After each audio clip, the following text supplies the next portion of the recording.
Leo hii mgeni yupo Al-Habib Sheikh Muhammad Kusoma, maarufu Sheikh Kusoma, kutoka kule nchini Kenya. Leo ametia baraka naye katika ardhi hii. Nikamwambia twende, basi akanifuata. Kama mimi kaka yake, basi tumefuatana. Tumekuja na msafara mkubwa alhamdulillah. Asubuhi tumeingia hapa gari mbili msafara wa masharifu. Lakini wamefanya dua, wameombea nchi yetu ili amani iwepo na amani izidi kuendelea na utulivu. Baada ya dua, kwa sababu kulikuwa na ratiba kule Kelema, baada ya pale wanaenda Dodoma, basi sisi tulioko hapa tukaona tuwakilishe waliopo Tanzania na waliopo Kenya, basi sisi tuko hapa pamoja na nyinyi leo. Inshallah nichukua nafasi hii nimkaribishe ndugu wangu Al-Habib Sayyid Muhammad bin Sharif Kusoma. Basi yeye ndiye mzungumzaji wetu wa leo. Basi kama lilivyojipua jina lake, yeye ni Sheikh Kusoma, basi tukae tusome kwa kutoka kwake yeye. Kama mnavyomuelewa, jina lake maktaba inayotembea Afrika Mashariki, mwanachuoni mkubwa. Kwa hivyo unapoambiwa ni maktaba inayotembea, basi ujue vitabu 400 vipo kwenye kichwa chake. Basi kaa utulie ili uendelee kusoma. Al-Habib ndugu yangu kusoma, nachukua nafasi hii niweze kukaribisha wazee na masheikh na wageni wote walikwa na viongozi wote mpaka serikali wako hapa, wapo tayari kukusikiliza. Kwa tafadhali nashukuru inshallah.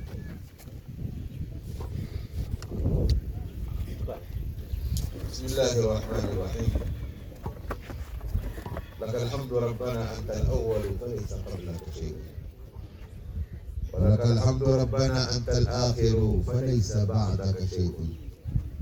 ولك الحمد ربنا أنت الظاهر فليس فوقك شيء. ولك الحمد ربنا أنت الباطن فليس دونك شيء. وأشهد أن لا إله إلا الله وحده لا شريك له. وأشهد أن سيدنا وحبيبنا وعظيمنا ومعلمنا ووسيلتنا إلى ربنا سيدنا محمد صلى الله عليه وسلم وعلى آله وأصحابه ومن تبعهم بإحسان إلى يوم الدين وسلم تسليما كثيرا. رب اشرح لي صدري ويسر لي أمري واحلل عقدة من لساني يفقهوا قولي. سبحانك لا علم لنا إلا ما علمتنا إنك أنت العليم الحكيم. Wazee wangu mlioko kwenye hadhara hii, ndugu yangu aliyenialika hadhara hii Sheikh Haris Kusa, ndugu yangu mkubwa Al-Habib Sharif Afwal, masheikh kutoka sehemu mbalimbali, ndugu zangu tuyukh mlioko hapa, viongozi wa serikali wote mlioko hapa, assalamu alaikum wa rahmatullahi ta'ala wa barakatuh. Baada ya kumshukuru Mwenyezi Mungu Subhanahu wa Ta'ala na kumtakia rahma na amani kipenzi chake na kipenzi chetu Sayyidina Muhammad, tumekusanyika hapa leo kuja kuomba dua sisi tulioko hai na kuiombea nchi yetu pamoja na kuwaombea waliotangulia mbele ya haki. Nani alituambia kwamba tuwakumbuke waliotangulia? Alituambia kwamba tuwakumbuke waliotangulia, si mwingine ni yeye Mwenyezi Mungu Subhanahu wa Ta'ala. Ndiye anayetuambia waliotangulia mbele ya haki msiwasahau. Hakufai kuwasahau waliotangulia mbele ya haki. Soma suratul Hashr aya 10. Rabbana ighfir lana wal ikhwana alladhina sabaquna bil iman. Ni Mwenyezi Mungu ndiye anayetuambia wale waliotangulia, wazee wetu, mama zetu, mashehe zetu, walimu zetu, ndugu zetu, tusiwasahau ndugu zangu. Jambo ambalo limefanyika hapa ni jambo kubwa sana. kwa sababu tumekuja hapa kuifuata amri ya Mwenyezi Mungu Subhanahu wa Ta'ala. Tuwaombee waliopita. Wale waliopita wanahitaji dua, ndugu zangu. Al-Imam Suyuti kwenye kitabu chake Sharh Suduri ni ukurasa 263 ana maneno mazuri anayosema pale. Asema al-amwatu ahwaju ila ad-du'ai min al-ahyai ila at-ta'ami wash-sharabi. Waliokufa wanahitajia dua zaidi kutoka kwa ndugu zao walio hai kuliko wale walio hai wanaotarajia chakula na maji. Kumbe walio makaburini wanatuhitajia sisi tulioko hai tuwakumbuke ndugu zetu wale. Leo jambo kama hili wazee wangu ni jambo muhimu sana. Leo mambo kama haya yanapigwa kweli. Mambo kama haya tunaambiwa hayafai, lakini wallahi mambo kama haya ya kuwakumbuka waliopita ndio Uislamu unaotufundisha. Uislamu wetu unatufundisha tuwakumbuke wazee wetu, tuwakumbuke baba zetu, mama zetu, ndugu zetu waliotangulia mbele ya nini? Mbele ya haki. Leo imeandikwa pale hauli ya pili ya mzee huyu. Hii hauli tumeitoa wapi? Pengine una wasiwasi wewe. Basi ni dua ambayo ni hauli. Hauli pia ipo, kijana soma. Fasalu ahla dhikri in kuntum. Kwanza Mwenyezi Mungu anakuambia uliza, usipige tu. Hawa wazee hawako wajinga ndugu zangu bwana. Hii dini hatukuipata lau si wao. Walifanya bidii wakatufundisha hawa. Walifahamu hii dini kwa kweli, si wajinga wazee ndugu zangu wallahi. Kwa hivyo uliza, usiwe na haraka kumtukana babako na mamako kwamba wewe ni mtu wa bid'a. Mzee wewe, inna lillahi. Leo wazee wetu hawana raha jamani wallahi. Wanadharauliwa kweli kwa sababu ya kuja kwenye hitima na kwenye hauli. Wanatoka huku wanasikitika vijana walioza wenyewe, lakini wanawatukana leo. Mtihani, inna lillahi jamani. Ni mtihani ndugu zangu. Lazima haya mambo tuyasafishe. Tuwasafishe hawa wazee jamaa kwamba wapo sahihi kwa wanalo lifanya lipo sahihi. Wapi tumeitoa hauli? Niliposimama kwanza ilibidi niangalie hapa nyuma ili nianze kuwasafisha haya yaloandikwa hapa. Hauli tumeitoa wapi? Naomba tusome kitabu cha al-Imam Abu Nuaim al-Asbahani Hilyatul Awliyai, ni mujalladi wa 4, ni ukurasa 225. Tusome Mtume Muhammad. Allahu Akbar. Ikiwa huna hilya, chukua kitabu cha al-Imam Suyuti rahimahullah, kinaitwa Sharh Suduri, ni ukurasa 372. Anatuambia hii hauli hii wazee wanao kila mwaka kuwakumbuka ndugu zao wameitoa wapi? Wa akhraja al-Bayhaqi an al-Waqidi anna an-nabiy sallallahu alayhi wa sallam kana yazuru ash-shuhada bi Uhud fi kulli hawl fi kulli. Bwana Mtume Muhammad alikuwa kila mwaka, kila mwaka iwatoka na kwenda kuwatembelea ndugu zake waliozikwa Uhud, mashahidi. Yale makaburi yaliyoko Uhud, wale mashahidi wa Uhud, Bwana Mtume anatoka anakwenda kuwatembelea kila mwaka, kila nini. Kumbe hii hauli ina siri, tumeipata kwa Mtume Muhammad. Hatujazusha vijana, tuko sahihi. Someni jamaa, hatujazusha. Mtume Muhammad sallallahu alaihi wasallam yeye ndiye wa kwanza anatoka kila mwaka anakwenda kuwazuru mashahidi, na akifika kule makaburini anatoa sauti ya juu, assalamu alaikum bima sabartum fa ni'ma uqbad dar. Bwana Mtume anawasalimia wale walioko makaburini, assalamu alaikum. Leo yasikitisha, unamzika babako, mamako aliyekulea kwa shida na baba, wallahi hata humzuru ndugu yangu, bali hata kaburi yake huijui. Leo tuazika wazee wetu kama kuazika wanyama. Inna lillahi. Vipi Muislamu wewe utamzika babako usimpitie kuzuru? Nenda ukamzuru babako, nenda ukamzuru ndugu yako. Ndiyo mafundisho ya Uislamu, ndiyo sunna hiyo ya Mtume Muhammad sallallahu alaihi wasallam. Soma sahihi Muslim, ni hadithi nambari 974.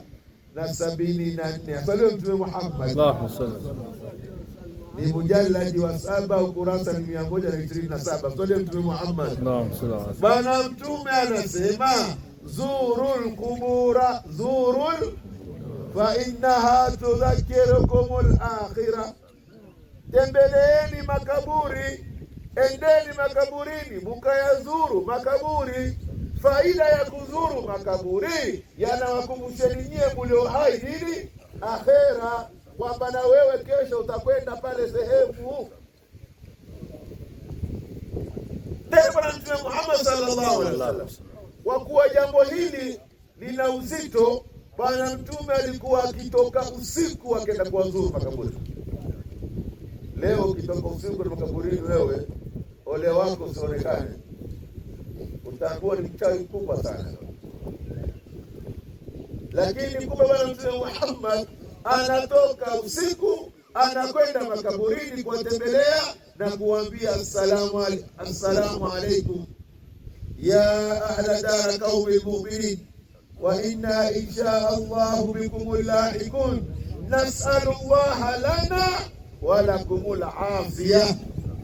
Bwana Mtume anakwenda makaburini, anawakumbuka Waislamu wenzake, akiwaombea dua makaburi. Mwenyezi Mungu, twakuomba utupe sisi tulio hai na hawa walioko makaburini wape nini? Ala afya. Umeona kwamba Bwana Mtume namna anawajali maiti? Umeona Bwana Mtume namna anawajali maiti? Ndugu yangu, leo tumewatupa wazee wetu. Wallahi haya mambo tumeona hali hawa wazee, lakini vijana leo hawayataki hata kuyasikia. Unaambiwa ukishazika khalas, toka bwana. Hakuna dua, hakuna hitma, hakuna chochote, hakuna sadaka, zote haifai, zote bid'a, zote hazifai. Jamaa, tenda wapi ndugu zangu Waislamu? Tenda wapi vijana? Jamani, tusomeni ndugu zangu.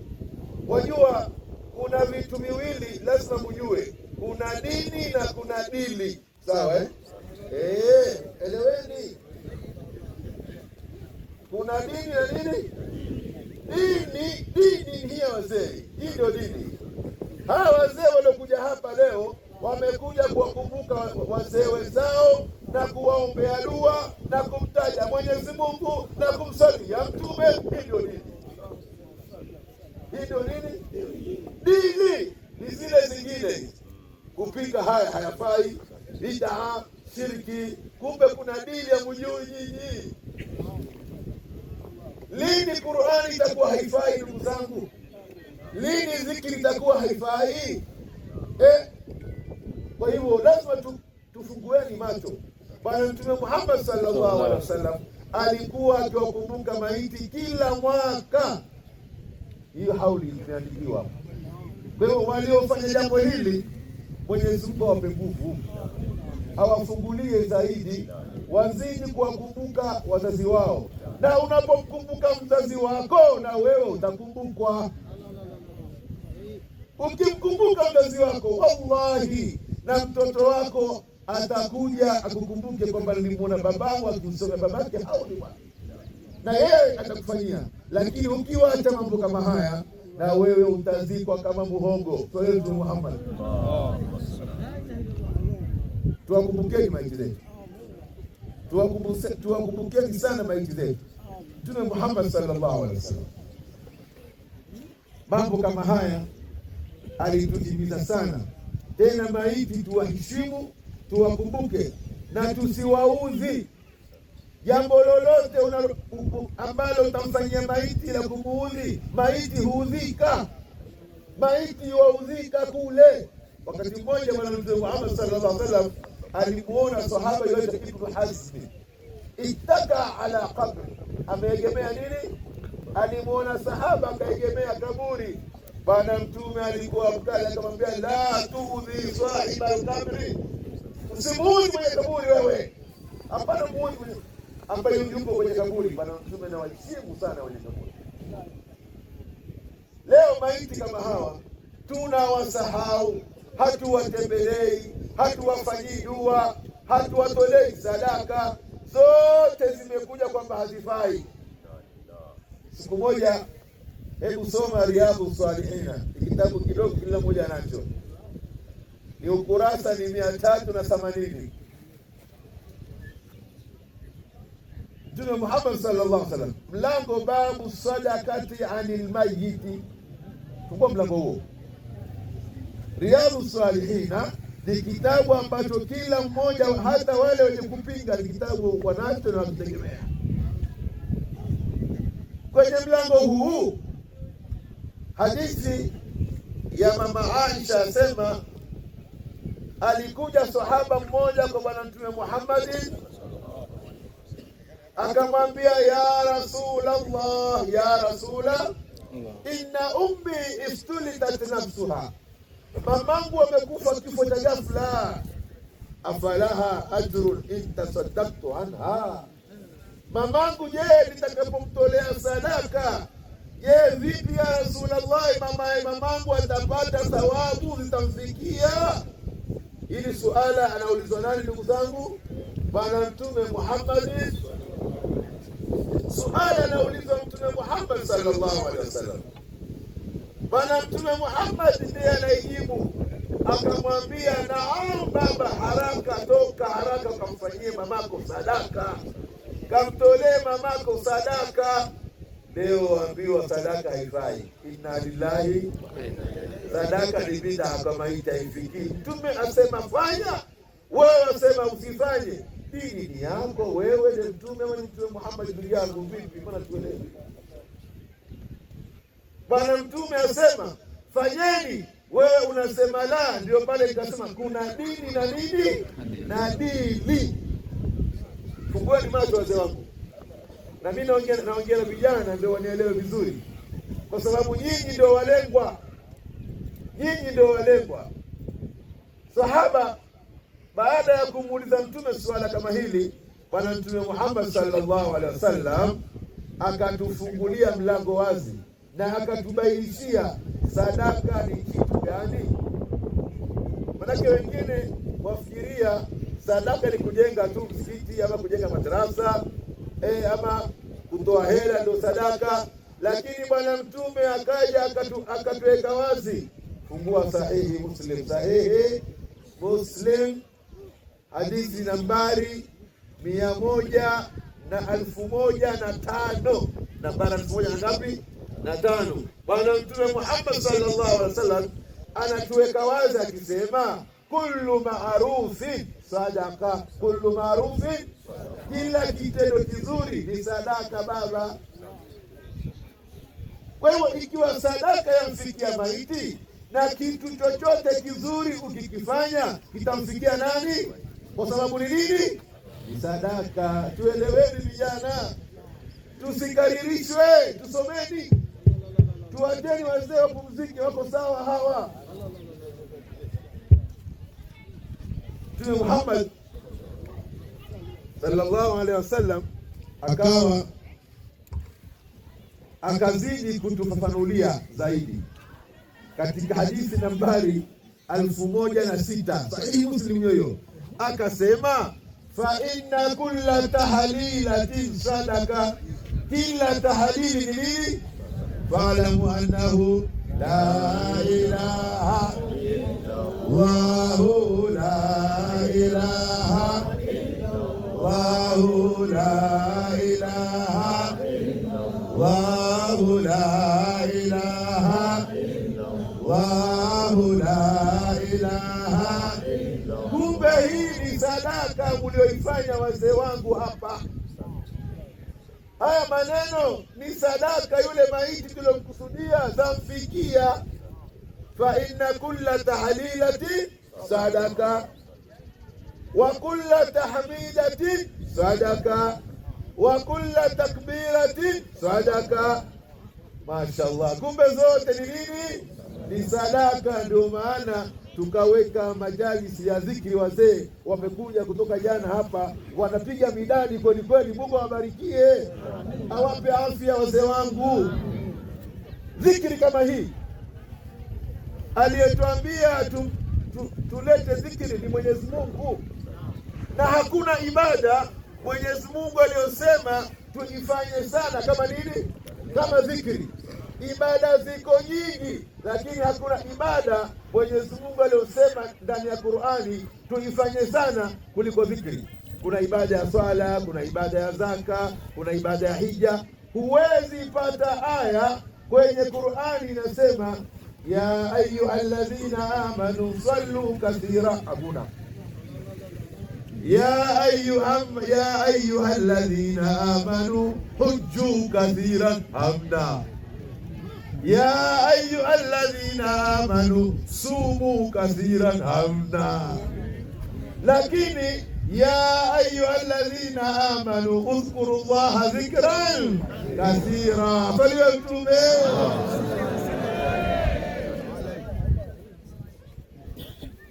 kumtaja Mwenyezi Mungu sana.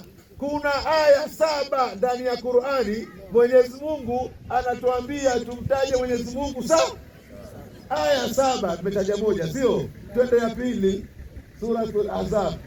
Ya kwanza ni Suratul Ahzab aya ya 41, ya ayyuhalladhina amanu dhkurullaha dhikran kathira. Ya kwanza hiyo, sikahesabu wazee wangu ha. Aya ya pili, kathira ya pili ni hiyo hiyo Suratul Ahzab aya ya 21, laqad kana lakum fi rasulillahi uswatun hasana liman kana yarjullaha wal yawmal akhir wa dhakara Allaha kathira. Ya pili kathira. Ya tatu Suratul Ahzab hiyo hiyo aya ya 35, innal mu'minina wal mu'minat wal muslimina wal muslimat wal khashiina wal khashiat. Teremka chini mpaka Mwenyezi Mungu anasema wadhakirina Allaha kathiran wadhakirati. Yasaliwe Mtume. Kumbe dhikri ndiyo Mungu aliyosema tuifanye sana. Ibada hii wazee wangu ikamateni sana, ndio ibada. Na Mwenyezi Mungu amewasifu ahlu dhikri. Mwenyezi Mungu amewasifu ahlu dhikri akiwaita kwamba ndio watu wenye akili. Ndio watu nini? Wenye dhikri ndio watu wenye akili. Ushahidi Suratu Ali Imran aya 191, inna fi khalqi samawati wal ardi wa ikhtilafi al-layli la ayatin li ulil albab. Mwenyezi Mungu anasema hakika kutofautiana usiku katika kuumba mbingu na ardhi, na kutofautiana usiku na mchana, la ayati, ni dalili, ni alama kwa wale wenye nini? Wenye akili. Hili suala tumuulizeni Mwenyezi Mungu, man hum ulul albab. Ya Rabbi tusaidie, hawa wenye akili kina mama ni kina nani? Mwenyezi Mungu anamaliza kusema alladhina, ni wale ambao kwamba yadhkuruna Allaha, wanamtaja nani? Mwenyezi Mungu, qiyaman, wakisimama Allah Allah Allah, wakisimama wakuudan, wakikaa chini wamtaja Mwenyezi Mungu, wa ala junubi, hata wakilala wamtaja nani? Ndugu zangu, Mwenyezi Mungu. Kwa hivyo ibada ya dhikri ndio ibada ambayo kwamba Mwenyezi Mungu ametuambia tuifanye sana. Nimalizie maneno yangu na hii dhikri ambao wazee wanaipiga hii. Rabbuna Allahu dhul jalal, Allah hasbuna Allahu dhul kamal, Rabbuna Allahu dhul jalal, Allah hasbuna Allahu dhul kamal, Allah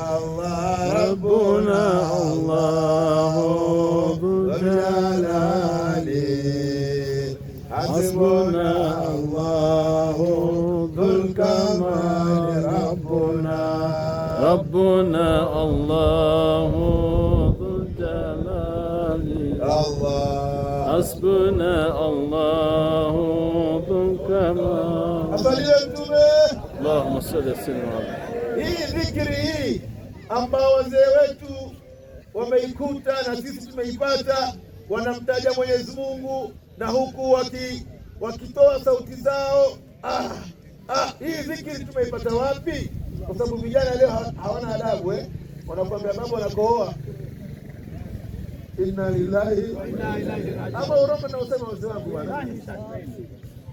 Vijana wanakuambia baba wanakohoa, kwani wewe unapuuza, wewe unachukua wewe. Maskini, subhanallah. Kumbe wazee hawakohoi, ni wewe huelewi. Rudi usome utaelewa. Al-Imam Sheikh letu Said Muhammad Al-Bid rahimahullah alikuwa akituambia maneno mazuri. Alikuwa akituambia, ikiwa mwenye kuongea, mwenye kuzungumza na wazimu, wewe mwenye kusikiliza kuwa na akili. Sio na wazimu kama yeye, kuwa na akili. Dhikri kama hii wazee wameitoa wapi? Twende katika sura Tauba 114. Swali la Mtume Muhammad. Mwenyezi Mungu anamsifu Sayyidina Ibrahim, asema inna Ibrahima kana awwab. Inna Ibrahima kana hii sifa hii kaianza Sayyidina Ibrahim alayhi salam. Je, hii awwab ina maana yake nini? Ni kukohoa hii awwab? Twende kwa al-Imam Ibn Jarir Tabari, mujallad wa 12 ukurasa ni 355. Asalamu alaykum. Kwa hivyo ukurasa ni 255 utayapata maneno haya. Al-Imam Ibn Jarir Tabari asemaje mama na awwab? Fungua kitabu kinaitwa Al-Jami' li Ahkam al-Quran cha al-Imam al-Qurtubi. Al-Imam al-Qurtubi, tafsiri kubwa za Qur'ani anakwambia hii awwab ina maana 15. Ina maana ngapi? 15. Mimi nitataja 3, majezo ni watena ndugu zetu watabaruku. Maana ya kwanza wanasema Allahu ayi kathiru dua. Huyu mwenye kusema manake yuomba Mwenyezi Mungu, hakohoi. Amuomba nani? Maana ya pili, Allahu ni al-muqinu, ni mwenye yakini na Mola wake, kwamba ya Rabbi nakutegemea wewe na shida zangu ni wewe mwenye kunisaidia. Maana ya tatu, Allahu ni nini? Wanasema maana ya tatu ya Allah ni kathiru dhikrillah, ni mtu mwenye kumtaja Mwenyezi Mungu sana. Kwa hivyo hii maana yake ni kumtaja Mwenyezi Mungu sana. Sasa hadithi ya Abi Dharr asema, siku moja nilikuwa katika Al-Kaaba. Katika nini? Kwenye Al-Kaaba, watu wanatufu Al-Kaaba. Kuna mwenzangu mmoja yua tufu Al-Kaaba, na katika kutufu kwake watu wanaomba dua, yeye uko hapa. Jamani, sio hapa, inapigwa wapi? Kwenye Al-Kaaba. Wazee wangu, salamu zikamfikia Mtume Muhammad. Bwana Mtume alipopewa salamu kama zile, na yule bwana akamwambia, Rasulullah, watu wanatufu Al-Kaaba wanaomba dua, mwenzetu yuko na Mtume akamwambia, da'ahu fa innahu yadhkurullah. Watano na huyo mtu anamtaja Mungu huyo. Ndugu zangu Waislamu, hapa Tagoma, ikiwa leo nina furaha kumuona kipenzi changu cha Burhan, ambaye kwamba ni mzee wangu huyu, alikuwa akipokea Singida. Leo alhamdulillah nimemuona hapa kipenzi chetu, ndugu yangu katibu iko naye hapa, alhamdulillah. Na wazee wangu wote mlioko hapa, Mwenyezi Mungu awabariki, awafungulie milango ya kheri. Mwenyezi Mungu aibariki nchi yetu ya Tanzania. Mwenyezi Mungu azidishe amani, ampe kheri Mama Samia, ampe kheri Mama Samia. na Mwenyezi Mungu alete uchaguzi kwa amani na afya na baraka inshallah taala. Na mufti wetu Sheikh Abubakar Zubeir, mzee wetu, baba yetu anayetupenda, Mwenyezi Mungu ampe afya, ampe umri mrefu, na sote Mwenyezi Mungu atupe kheri ya Rabbi. Kama ulivyotukusanya hapa, tukusanye peponi pamoja na Bwana Mtume Muhammad ya Rabbi, tukusanye peponi. Mama zangu Mwenyezi Mungu awape kheri, awafungulie milango ya kheri. Ambao hawajaolewa Mwenyezi Mungu awape waume wa kheri, na vijana ambao hawajaoa Mungu awape wake wa kheri. ربنا آتنا في الدنيا حسنة وفي الآخرة حسنة وقنا عذاب النار. والسلام عليكم ورحمة الله وبركاته.